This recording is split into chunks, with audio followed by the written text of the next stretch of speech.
Hi there, welcome back to el podcast del Salón de Idiomas. Hi Rox, how are you doing? Hi, Lon. Fine, fine. I'm actually a bit lost with words. I don't know.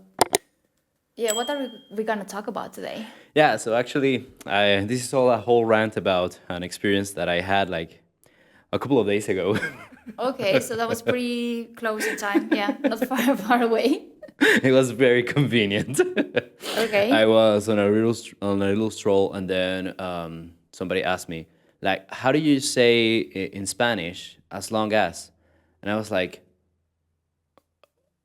how do you? And then, oh my god. It took me a couple of seconds. It took me a couple of seconds. And then I was like, no, mientras. And then I started like saying mientras, I'm like a million times. And I was like, I'm sorry, I don't know how to speak Spanish anymore, I guess. I believe up to a point it's normal, right? I mean, you're working with English on a daily basis, so like switching from one code to another might be a bit of a task. Yeah, it is actually. It is. And this is actually what we're going to be talking about today. Like, why do we sometimes forget mid sentences, like what we're saying, and then it feels like we're not making any progress or that we are back to square one, which is like crazy. But of course, this is normal. And actually, you can just think about yourselves. Remember a time that this happened to you in Spanish, even like when you were not like switching between languages, you were like just going to say something and then you forgot it. So yeah, something like that. Yeah, I think it's human. It's a Yeah, human trait, it is. unfortunately. Well, it can be, we can learn how to master this better and to retrieve words easily, I guess, up to a point. But it's a matter of many factors. Yeah. As a matter of fact, I when I was looking some information about this, I thought that it was actually kind of like fascinating, and it's all about coordination between the brain and the tongue. Very interesting. Yeah, yeah, yeah. So when we have this feeling of like tip of your tongue word that you Yeah. kind of like have it, but it doesn't come out. This is what we call like mis would say like a mislink between the semantic information, which is the meaning of the word that your brain knows, and then what's called the phonological forms, which is your mouth producing these sounds. So it's kind of like your brain doesn't give you, like your brain has the information, but your mouth is not coordinating and it's not letting it go. I see what you mean. So there must be something in our brain where we articulate our thoughts that can be a bit, I don't know, not very functional at times. Yeah, I mean, of course, reasons are like a million, Yeah. but we can see what we can say about this is like if imagine that if you're going home and you're gonna enter and then you don't find your keys, and you know that your keys are within you, Yeah. Or but you hope so. or you hope so, but you cannot find it. So it's kind of like that. Like you know what it is and what it is and what its the purpose, but It you're won't come up. still yeah you're kind of like having this lag in your brain and mouth. It's very interesting, I think. Yeah, definitely. I mean, this happens almost on a daily basis to most of us in our mother tongue. Well, of course, if you are learning different languages, there might actually most likely be a linguistic gap as well. Yeah. Right. So there are words that they won't come up because you don't know the words. Yeah, exactly. And I mean, of course, we also have to think that this is just a matter of speed. For you learners, this is like about the passive knowledge. It's just about the gap between the passive knowledge that you have, like understanding the words, and also producing them, which is perhaps just a lack of practice out there. And it's completely fine. Nevertheless, your brain can still glitch every once in a while, even if you know the word for apple and then for some reason you don't remember it. Yeah, definitely. It's funny because I was about to say that specific concept, passive words. So you may know the words, like when you are listening in English, you understand, like, let's say 95% of that audio. However, you won't be using that words on your, oral production because it's not something that you're used to using. However, you do understand them. Exactly, exactly. So, yeah. And that actually takes me to the next point, which is that we have to remember that our brains are not a dictionary. Yeah. We always think about our brain as like, what is the word for this or what is this for that? But actually, it's more like, this is going to sound familiar to you for some other linguistic concepts, Okay. our brain is more like a network, okay? And it's for you, like imagine like, I don't know, you wanna say spoon, and for some reason it doesn't come out. And you know the word and you know the word, but it doesn't come out. But then you rely on using similar words like fork or knife, chopsticks, and then you clicks and you remember spoon. Yeah, there you go. Yeah. So doesn't that sound oddly familiar to something in linguistics? Yeah, but it just slipped my mind. Okay. So this is what we call the semantic fields. Semantic fields, indeed. And it actually brings us as well to the cognitive skills, right? Where this proves to go that rote learning, which is copy paste, like learn something by heart, you memorize something and you kind of expect things to come out naturally after a while, but they won't. But that's because it's rote learning. So you're actually using these low order thinking skills where you don't make any connections. So that's the worst part, right? Is that you don't connect the dots, you don't connect the information in your brain. So eventually it slips away. Yeah, absolutely. Oh my God, I think I need to hold myself back because if we go on this rabbit hole of like talking about Cognitive, about lots and lots, then it's we're gonna be lost there. There's so many things to delve into, but yeah. So definitely. So perhaps this also brings us to the fact that deciding on how you learn or how you teach may actually, determine the way you absorb all the information. Yeah, so that's why you should be learning vocabulary with their semantic field as well. So, for instance, if you're learning about what a spoon is, then you should learn the whole kitchen, okay? Yeah. So that way you are making more associations and this network has more connections between that. And then accessing to this information or the word when you are going to produce, it becomes easier. Yeah, and then, this sentence that quote that we have in Salón de Idiomas, practice makes perfect. Yeah. So then if you, use those words, you turn them from passive into active vocabulary, and eventually they will come more easily in your in your repertoire or in your oral production.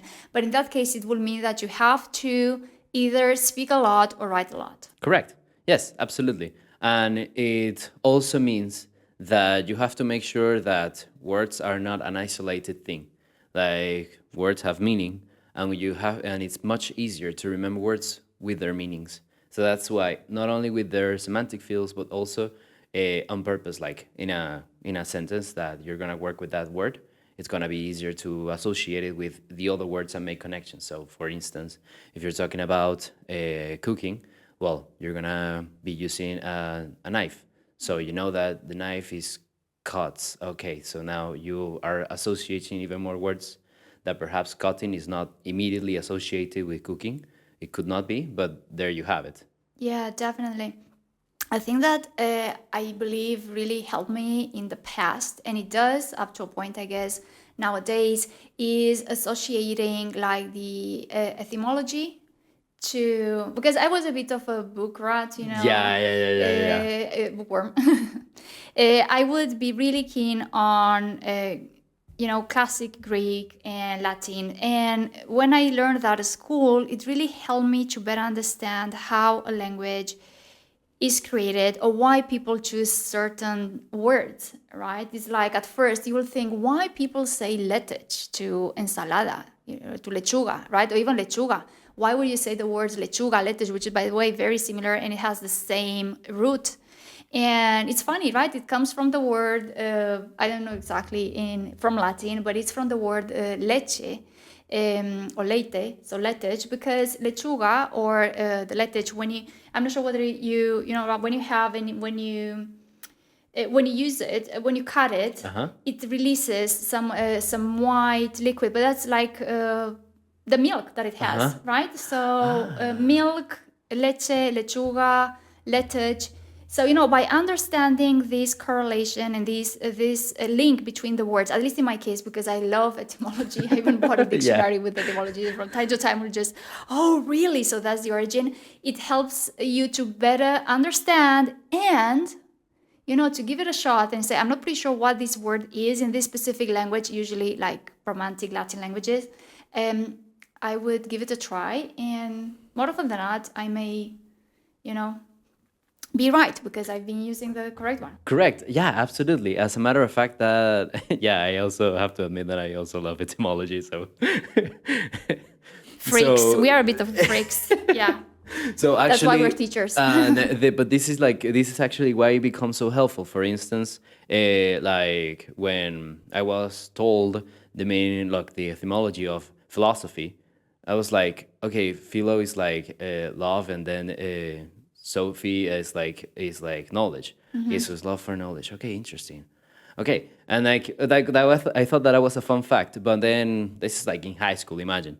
And then I had like a biology lesson, and then I had to like I saw some bacteria that were thermophiliac, and I was like, okay, so they must like warm or hot weather or hot temperatures, and I was like, yes, okay, cool. So it was easier for me to remember those concepts, and Yeah. so it's not just about English. It can be also helpful for other things. Yeah, definitely. And well, especially if you have to make do with the few words and repertoire that you have. Like, I can give you like a funny fact, a funny example that happened just a couple of months ago. My sister got married. She's married to a French guy. And at the wedding, I'm not. I did study French, but it's not the main language I've been used to speaking. When I studied that, I'm not sure whether the system that and the teachers that I had, but it was rote learning, right? You just learn things and you fill in the gaps, do plenty of stuff on paper. And I ended up speaking for like half an hour with this French person in French, but by correlating, by associating words in my mind, from Spanish, even English and my mother tongue. And I was capable of speaking with this person for like half an hour straight. And after a while, and I thought I did it really badly, but we were capable of having a conversation. Awesome. And then I tell him, he's like, I'm really sorry, I don't speak French. And he said, well, I wouldn't say that after half an hour speaking. And so what happens is not that, oh my God, I'm so smart that I know French. Excuse me. No, Excuse my French. Exactly, like pardon my French, but no. And I think it's because, being a teacher enabled me to associate things easily. Correct. And I believe this is what, even for you as a language learner, works and would work, like learning how to associate things. And eventually, you can make mistakes. At times when we evaluate students, we are an official test center and we examine them. Sometimes it's funny, right? Like some of them may lack the word. They have that gap, the word they want to use in a specific exercise of speaking may be missing in their repertoire. However, they give it a try with Spanish. Most of the times it works, others it doesn't. And it's funny, but it's like, okay, I'll just try it. Well, believe it or not, actually, what you're saying was kind of like the explanation that I wanted to keep in mind for learners for the next point, which was that this also happens more often the older you get and or the more languages you speak. You mean like getting stuck? So getting stuck words and- won't and- come out easily. Exactly. And you're saying the opposite, but yeah, that's the point. So here, the thing is that we have, this is what do we call it here? This is what they call semantic clusters, okay? Which is that basically this is just a fancy way that you're trying to come up with a word and then it's come out in the wrong language. And it gets worse to say, it's not really a bad thing, to be honest, but it just happens more often. The more languages you speak and the older you get, not because you're going, I don't know, you're getting old or whatever, but more like you have too much information or a lot of information, so you require extra time to look for the correct info. So it's like, imagine, I don't know, you have like a million photos on your phone and you're looking for a specific photo, and I mean, you know that it's there, but you have to just scroll on your phone for like a long time, and you might end up like clicking on the wrong one because it's very similar. And this is actually the point that I wanted to bring, that probably your conversation that you had is that since you also speak Spanish, you probably have a lot of cognates with French. Cognates is like similar words, and the etymology of that is that they were born together. Oh, yeah. Yeah. Cognate. So nates, nativity. Yeah, yeah, yeah. Okay, birth. Like, Okay. yeah, exactly, exactly. Okay. So yeah, so that's actually something that we should bear in mind, that you should not be actually worried about this. You should more like embrace it, because more often than not, it's going to come out useful. And you have just given me the perfect example for that. Yeah, definitely. Well, of course, you have to be mindful, especially in an official exam. However, that's what training is for, right? So this code switching, going from one language to another, is to compensate that gap that we have, mostly because of this cognitive load you're saying, or semantic load. Semantic clusters. Clusters. Okay. So too much things in your brain, too many things. Sorry, in your brain. So I think it's completely normal, as you say. But how should we be capable of following a thread? Like, let's say when you're doing an exam, and things come, of course, easily in Spanish because that's your mother tongue. We are speaking about Spanish candidates presenting for to official exams. How could we just follow a thread and try not to fall into words from Spanish so we can, Okay. Yes. So, well, this is not as, I would say, not as elegant as maybe plenty of people would like to hear. But you have to just be mindful of the language structure, okay? Okay. For example, just like this word, structure. Structure makes like kind of sense, but if you were to say like this kind of estructura, that sounds weird to you because like that's not how English is actually formed. So it's the other way around, right? And we also have to be aware that the opposite can happen with the good old false friends. Like a very common one with very similar words is like people say librería, Librería, yeah. and then they say library. Like so, of course. Yeah, so actualmente and Yeah, yeah. exactly. Okay, of course. Yeah, so I guess it's a matter of many elements over here. Yeah, absolutely. It's an amalgamation of of elements that I I believe can't quite put it, like into words, but I got it on the tip of my tongue, but I just don't have it right now.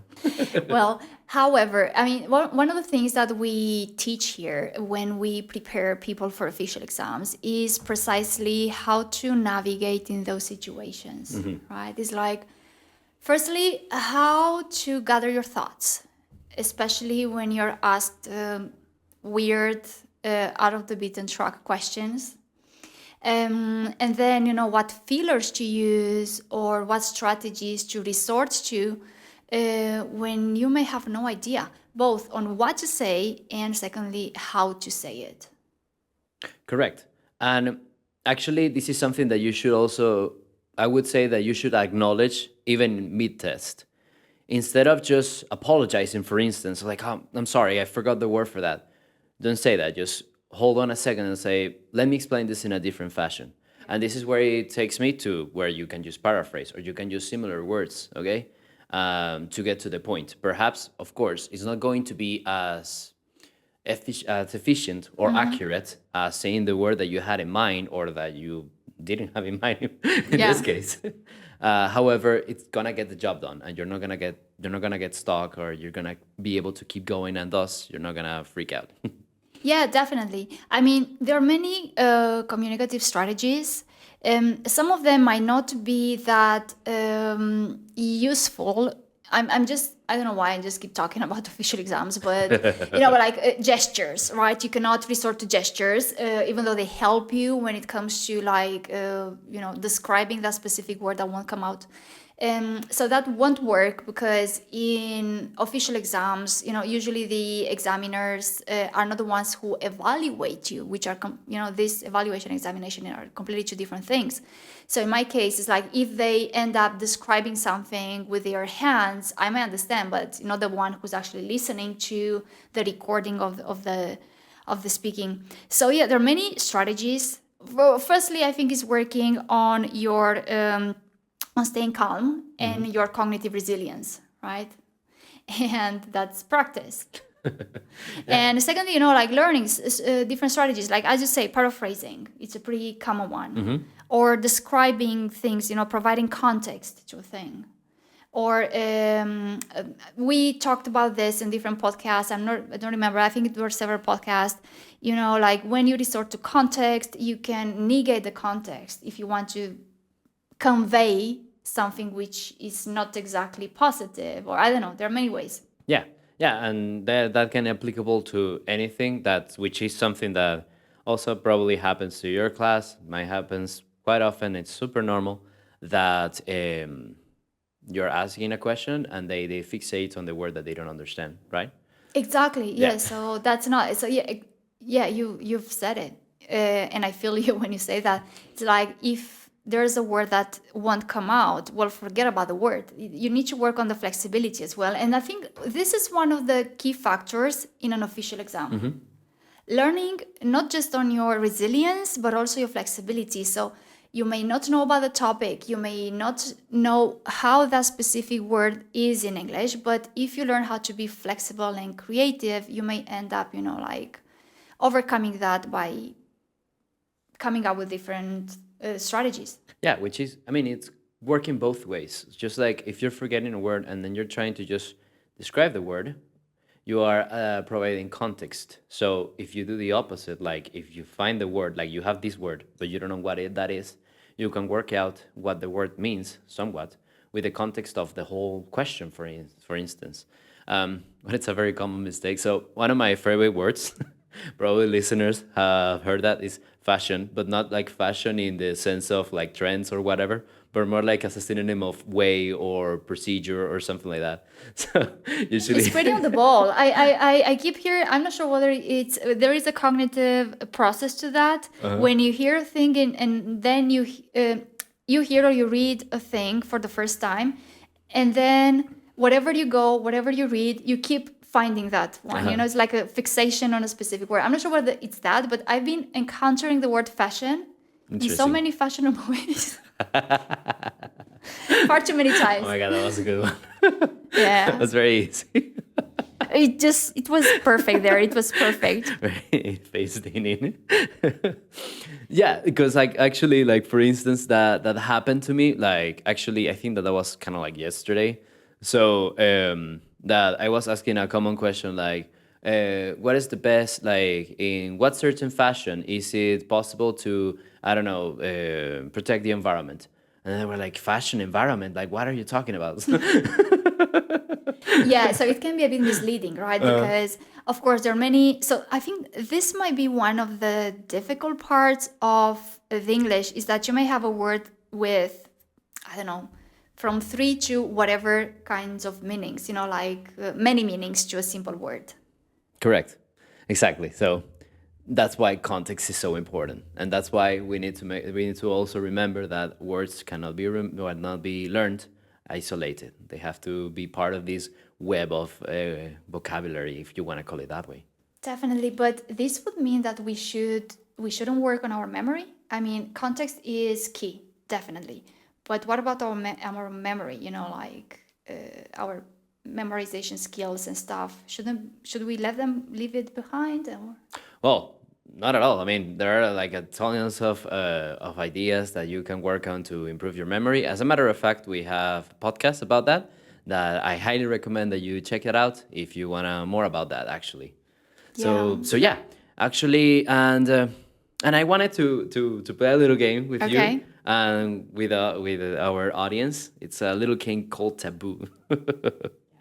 So I'm gonna give you some words. Well, I'm gonna work on the definition of the words, and then you have to tell me what the word is. So this is a good game that you can practice in order to actually practice this, like work on the meaning of words and getting or with context finding that out. So you can also do the opposite process.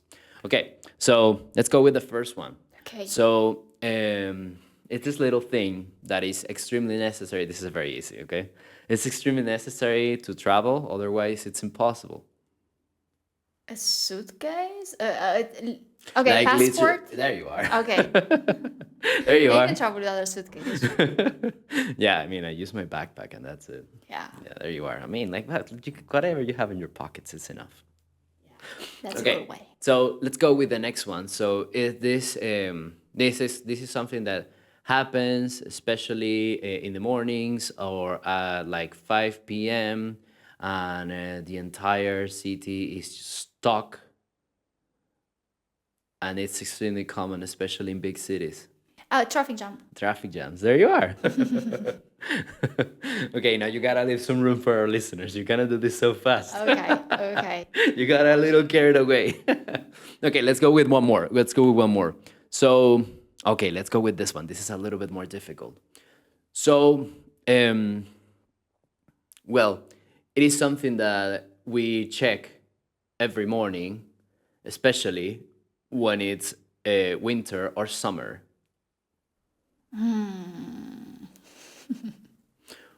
But we don't have a physical one. Mostly. I mean, if you have a physical one, that's very cool. I don't. I have one for my aquarium, though. Oh, I made it more confusing. It's more confusing now. So it's not the weather forecast, no. And it's a thermometer. There you are. Good. Excellent. Fantastic. So how did you do it, guys? I would like to know in the comments how I it was. have one last one, but this is not providing. It's not like the tip away. This is how you call it? Oh, it's on the tip of my tongue. Oh, no. Riddle. Okay. A You have a riddle. little riddle for me. Okay. Riddle me this. Let's say. So, what's black and white and red all over? Black and white. And red all over. Oh, So the funny thing of riddles is that you shouldn't stuck to just the original meaning of the correct. word, You have to right? use like lateral thinking as well. Exactly, right. So in this case, red might not be a color. Correct. So it's black and white. I think it's an old riddle now that I'm thinking of, but it's black and white and red all over. So what's the different meaning of red? So Like the past of. Okay. It's like a book. Yeah, exactly. Yeah, so red is the past of read, right? So black and white and red all over. It's black and white and you can read it. Yeah, of course. So it can be a book or it can be a newspaper. That's why I was saying just a few seconds ago, it might be an old riddle because now things are colorful and stuff. Yes, there you are. Okay. Yeah. So I have nothing else to add. Okay, wonderful. So yeah, I think that this was mostly a quick one. Well, how much do we have? I don't know. We always get carried away with this. Yeah, but we love it because we're such freaks when it comes to language and origins and stuff and how it works. Yeah, and I mean, our audience is growing, so I guess that you're also liking it, and I really, really appreciate that. Thank you so Yeah, much. we're really happy, guys. But remember, just to like the video. Yeah. It really helps us. Absolutely. So yeah, with that, I hope that this was useful, or at least like you thought that it was very interesting. I thought that it was very fascinating, as a matter of fact. Definitely. So, and just keep in mind that your brain is not a dictionary, and don't treat it like that. Yeah, we're humans. Give it a break from time to time. Okay. Thank you so much for listening, and I'll see you on the next one. Bye bye. Bye, guys.